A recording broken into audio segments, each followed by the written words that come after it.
to evolve, so does the need for more robust access control lists, ACLs.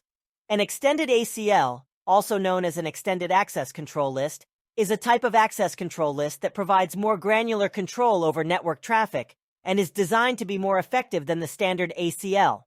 An extended ACL is a set of rules which can be used to filter network traffic, allowing or denying packets based on a variety of criteria. This type of ACL is ideal for more complex environments where a standard ACL may not be sufficient. For example, an extended ACL can be used to filter traffic based on source address, source port, destination address, destination port, protocol, and other criteria. The main advantage of using an extended ACL is that it allows for more precise control of network traffic in a way that is not possible with a standard ACL. By using extended ACLs, network administrators can create rules that are tailored to their network needs and can be used to block specific types of traffic, prevent attacks, and enforce network policies.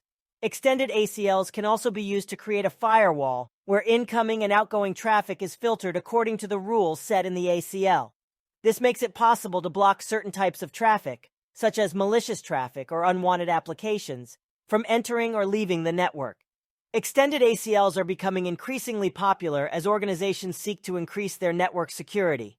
While extended ACLs are more complex than standard ACLs, their ability to provide more granular control makes them an ideal choice for organizations that require a higher level of security.